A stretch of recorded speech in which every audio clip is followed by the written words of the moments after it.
자, 오늘은 우리 열왕기상 18장 1절에서 15절 말씀을 우리 한번 살펴보도록 합시다.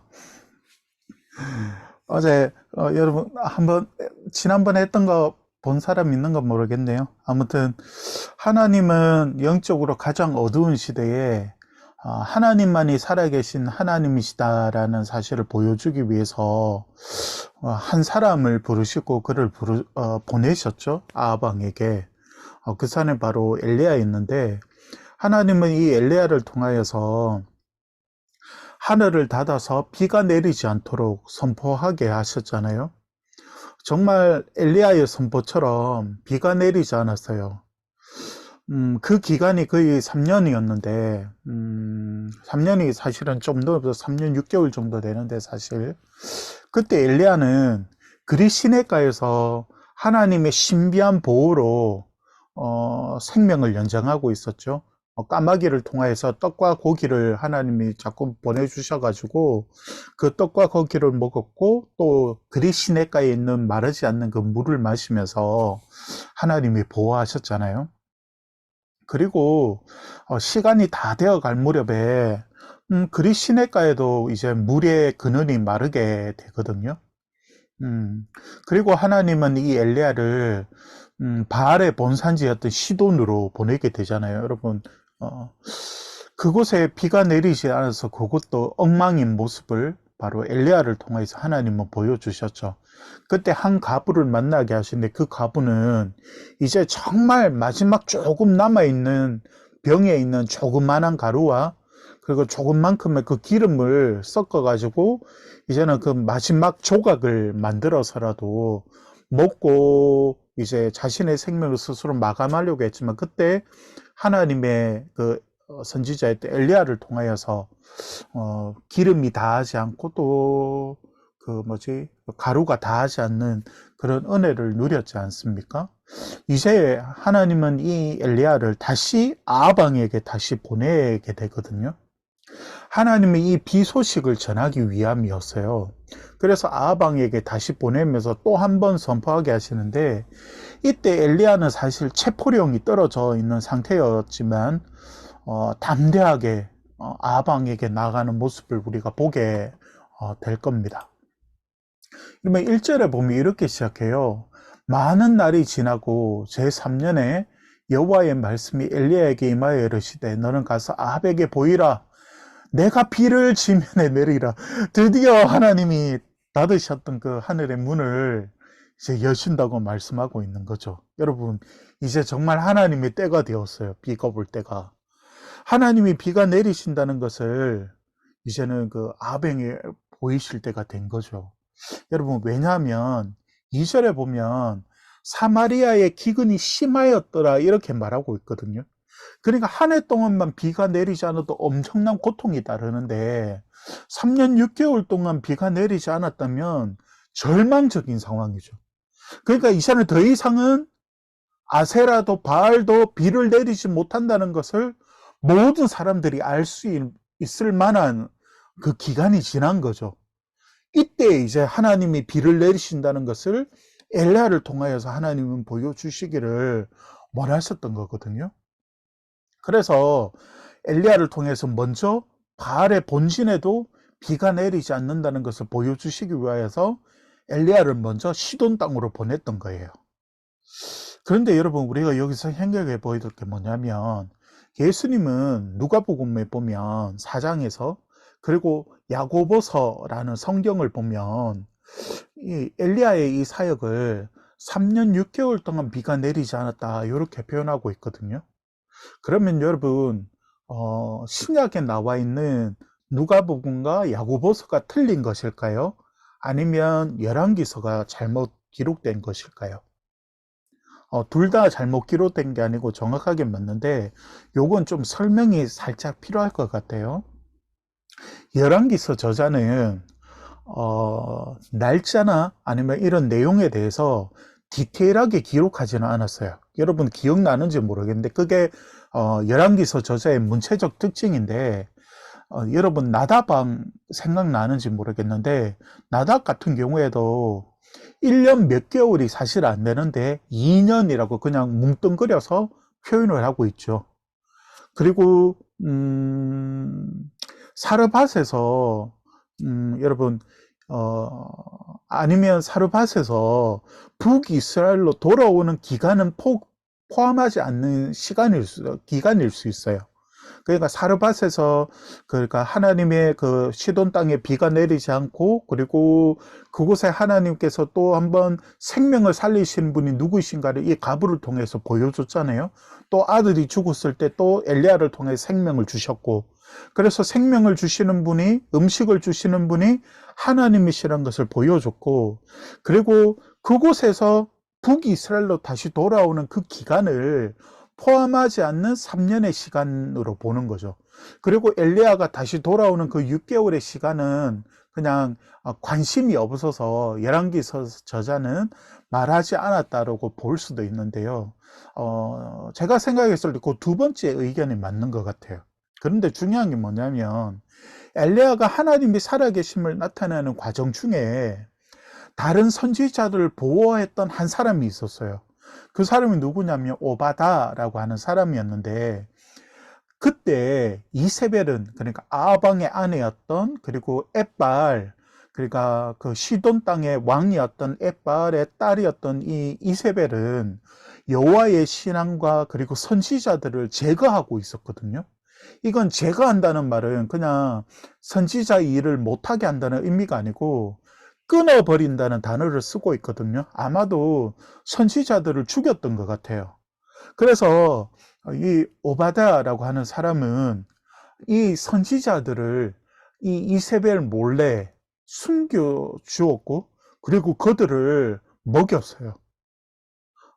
그의 직업이 뭐냐면 아합의 신하였거든요. 그럼에도 불구하고 그는 이 선지자들을 보호해주고 숨겨주고 지켜주었던 거죠. 그럼에도 하나님에 대한 믿음을 그들은 가지고 있는 사람이었어요. 성경은 이렇게 말하고 있거든요. 3절에 보면 아합이 왕궁 맡은 자 오베다를 불렀으니 이 오베다는 여호와를 지극히 경외하는 자라 이렇게 말하고 있어요. 하나님을 정말 두려워할 줄 아는 믿음의 사람이었던 거죠. 그런데 그의 직업이 뭐냐면 아합의 왕궁 맡은 자 이렇게 말하고 있거든요.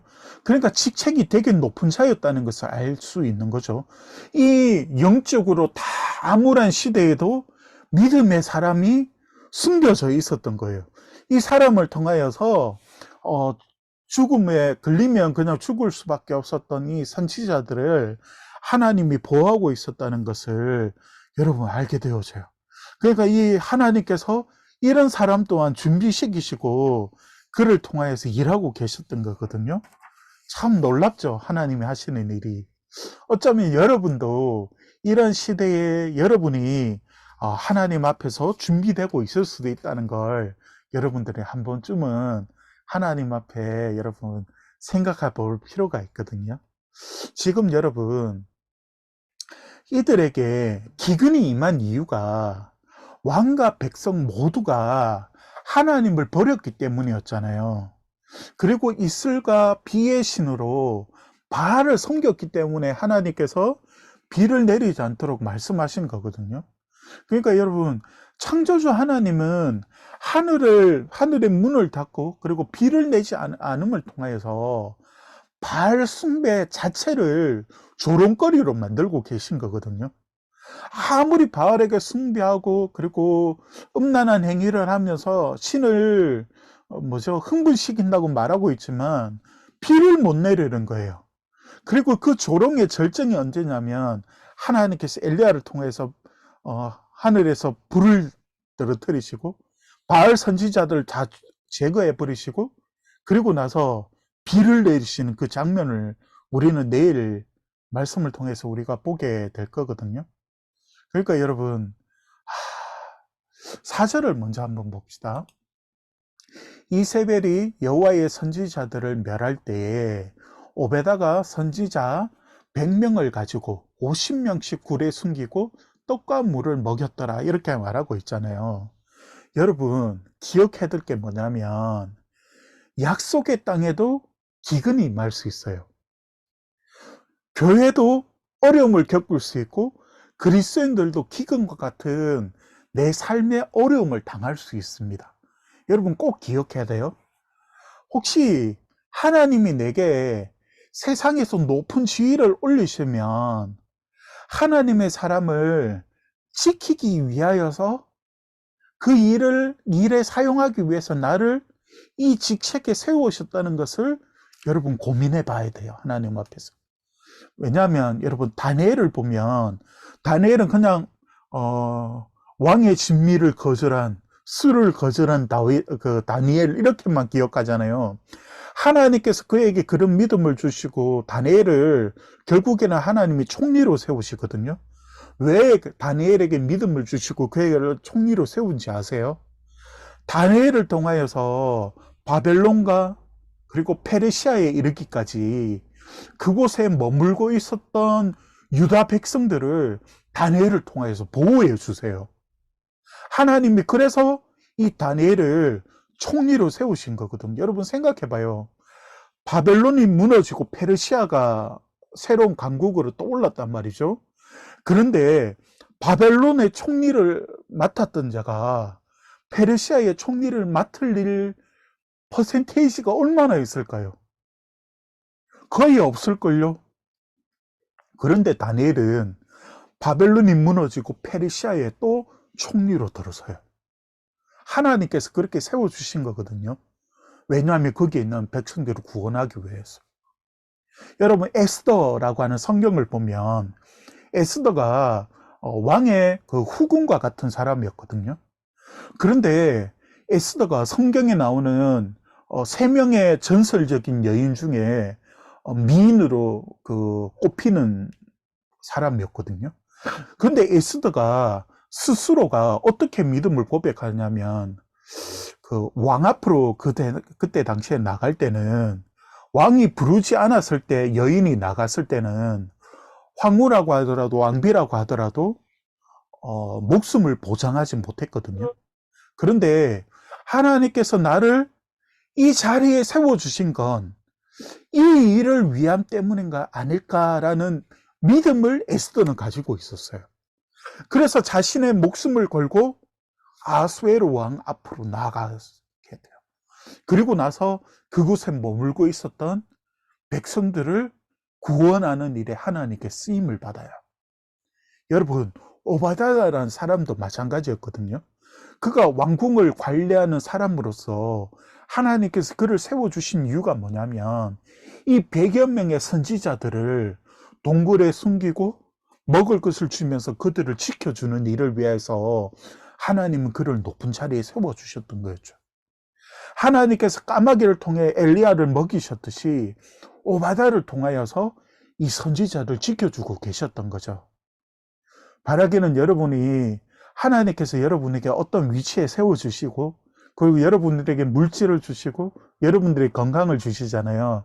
그건 다른 누군가를 섬기기 위함이라는 것을 여러분 꼭 기억할 필요가 있어요.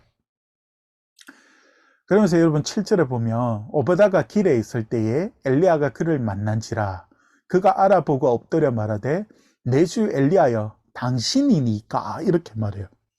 오바댜가 길을 가고 있을 때 여러분 우리 성경은 길에 있을 때 이렇게 말하니까 오바댜가 어느 한 길에 서 있는데 엘리야가 오는 것처럼 보이잖아요. 그런데 그런 의미가 아니고 히브리 성경을 보면 이 오베다가 물을 찾기 위해서 분주하게 어디를 다니다가 길을 가다가 엘리야를 만난 거예요. 그리고 그 엘리야를 보고 엎드리게 되는데 그냥 엘리야를 보고 엎드렸다고 말하고 있으니까 그냥 엘리야를 조금 경의를 표하고 엘리야에게 그냥 존경하는 마음으로 엎드린 것처럼 읽혀줄 수 있잖아요. 물론 그런 의미도 있겠죠. 하지만 나와 있는 성경의 내용을 보면 엘리야가 눈앞에 나타난 거죠. 마치 그럴 확률이 거의 없었는데 이 오베다가 생각할 때 이 엘리야를 만난 거예요. 여러분이 마치 그렇게 생각하면 좋을 것 같아요. 여러분이 주일날 교회 오기 위해서 지하철을 타고 이곡역에 내려가지고 이번에 3번 출구에 나왔단 말이죠. 3번 출구 맞나? 3번 출구에 나왔는데 그 앞에 뉴진스도 있는 거예요. 와, 만날 일이 어디 있겠어요? 뉴진스 아니면 BTS가 있는 거예요. 왜 BTS 만날 일이 뭐가 있겠어요? 그런데 그들이 앞에 있을 때 여러분들이 얼마나 놀라기도 놀라고 얼마나 좋았겠어요. 오베다가 이런 반응이었거든요. 자신도 모르게 너무 좋고 이럴 일이 절대 일어나지 않을 것만 같았던 일이 자신의 눈앞에 펼쳐졌단 말이죠. 엘리야가 나타났단 말이죠. 그래서 자신도 모르게 엎드리면서 경의를 표했던 거예요. 여러분 8절을 한번 볼까요? 그가 그에게 대답하되 그러하다. 가서 내 주에게 말하게. 여기서 내 주가 누구냐면 오베다가 모시고 있는 왕이었던 아방을 말하거든요. 말하기를 엘리야가 여기 있다 하라 이렇게 말해요. 그때 엘리야는 오바다에게 아합에게 가서 내가 여기 있다고 전하라고 말하고 있거든요. 그러나 오베다는 그 말을 듣고 더 두려워해요. 그 이유가 뭐냐면 오베다는 하나님과 선지자에 대해서 너무 잘 알고 있었던 것 같아요. 왜냐하면 그 당시 선지자들은 하나님께서 말씀하시면 이리 옮기기도 하고 저리 옮기기도 하고 그들의 삶은 고정된 게 아니라는 것을 이 오바다가 알고 있었던 거죠. 그래서 이렇게 생각해요. 만약에 자신의 아방에게 가서 엘리야가 여기 있다고 말하는데 엘리야 당신이 엘리야를 못 믿어서가 아니라 엘리야 당신이 하나님의 말씀을 또 듣고 다른 곳으로 이동해 버리면 어떡하냐는 거죠.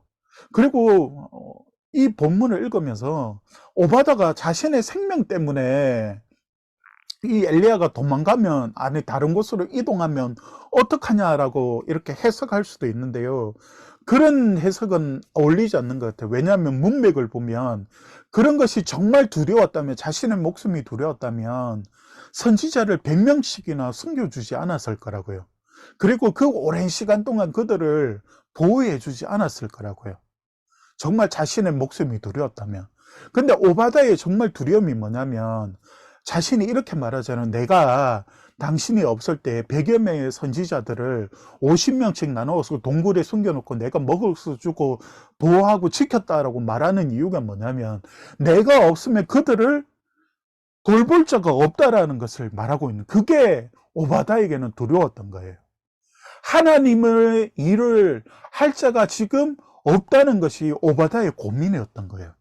지금으로 말하면 이 오바다가 목사라는 직분과 교회에 대해서 너무나 잘 이해하고 그리고 사려가 깊었던 거예요. 그런데 이것을 오바다도 사람인지라 여러분 자신의 목숨을 구하고 그런 것이 아니었어요. 그 사람들을 돌봐야 될 책임이 그에게 있었던 거죠. 여러분 이것은 내가 한 공로를 생각해야 나를 힘들게 생각해서 나를 힘들게 하지 말라는 오바다의 그런 두려움에 대한 고백이 아니라는 것을 여러분 꼭 기억했으면 좋겠어요. 저는 여러분이 오바다처럼 하나님을 정말 잘 아는 사람이 되었으면 좋겠어요. 하나님을 정말 잘 아는 사람. 그러니까 오바다가 선지자에 대한 이해와 공동체에 대한 이해를 가지고 있었던 것은 정말 하나님을 잘 알고 있는 사람이었다는 것을 보여주고 있는 거거든요. 그리고 오베다는 지금 내가 여기에 서 있는 자리에 하나님의 인도하심과 하나님의 이유가 있다는 것을 그는 알고 있었고 또 그 일 앞에 기꺼이 순종하는 사람이었다는 것을 유념할 필요가 있어서 그래서 여러분이 이렇게 오바다처럼 다니엘처럼 에스더처럼 하나님께 쓰임받는 삶들이 되었으면 좋겠어요. 여러분 하나님의 일에도 응원만 하는 관중이 있고 하나님의 일에도 경기에 참여해서 자신의 삶을 드리는 사람이 있어요. 열왕기서 여러분 역사를 보면 참여한 자들은 하나님께서 꼭 그의 수고와 헌신을 기억하고 계시다는 걸 우리는 이 하나님의 역사서를 통해서 우리는 확인하게 되는 거죠. 지금까지도 우리가 그런 내용들을 많이 봤잖아요. 바라기는 여러분이 하나님께 드리는 모든 섬김은 천국에서 빛나고 있다는 걸 여러분들이 꼭 기억해